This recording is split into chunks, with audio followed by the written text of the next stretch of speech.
Time of আছামৰ প্ৰত্যেকগৰাকী দৰ্শকক কালী পূজা আৰু দীপান্বিতৰ শুভেচ্ছা জনাই আজি মই উপস্থিত আছো সেই যোৰহাটৰ মাজমজিয়াত।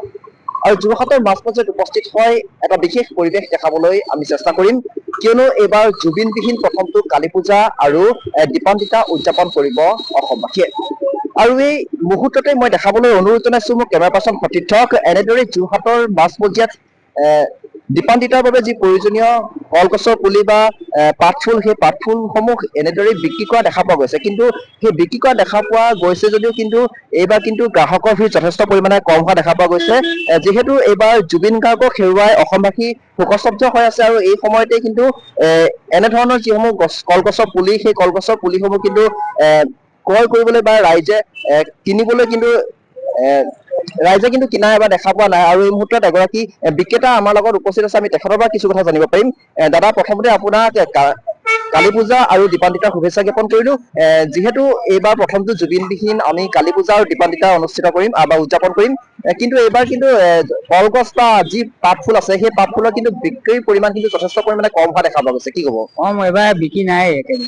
আমাৰ আপোনাৰ 5,000 টকামান মূলধন আছিলে, তাৰে এতিয়া 500 টকাও বিক্ৰী হোৱা নাই। কিমান দেৰি অপেক্ষা কৰিছে, কিমান সময়ত আহিছিলে আমি আপুনি?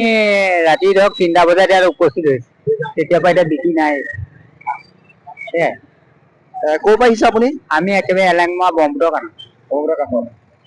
আগৰবাৰতো বহুত বিক্ৰী হয় বা বিগত সময়ছোৱাততো বিক্ৰী পৰিমাণ যথেষ্ট লাভ হয় আপোনালোকৰ, কিন্তু এইবাৰ যিহেতু গোটেই অসমবাসী ৰাইজ শোকস্তব্ধ হৈ আছে আৰু জুবিন গাৰ্গক হেৰুৱাৰ পিছত এইবাৰ কিন্তু দীপান্বিতা উৎসৱ পালন কৰিবলৈ কিন্তু বিচৰা নাই যেন লাগিছে। আৰু এই মুহূৰ্তত যিহেতু বিক্ৰী পৰিমাণ কম হৈছে, আৰ্থিক সমস্যাটো আপোনালোকে নিশ্চয় ভুগিছে। হয়, বুজি পাইছো বাৰু। তেওঁ আনিলো, এতিয়া বিক্ৰী নাই, কি কৰিম কি? আমিও জুবিন দাৰ কাৰণে হেৰি কৰি আছো। তেওঁ নিজৰ ঘৰখন চলাবৰ কাৰণে আহিছিলো, এতিয়া বিক্ৰী নাই, কৰিম কি?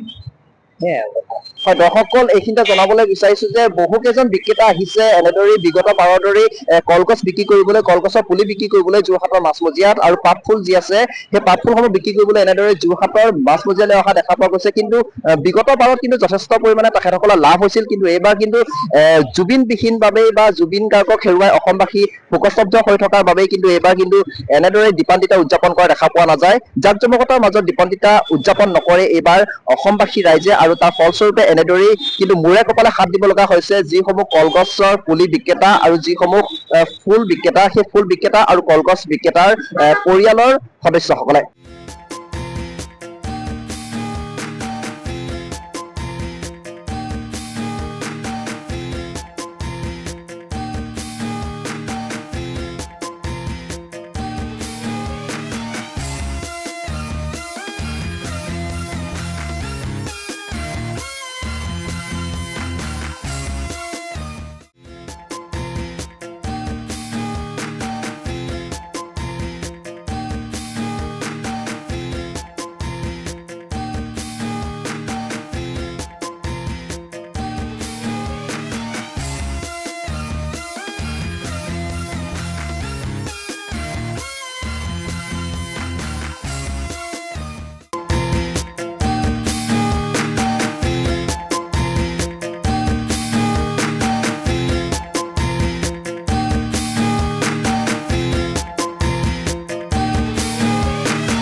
সময়ৰ খবৰ সময়ত পাবলৈ ফলো কৰক টাইম অফ আছাম।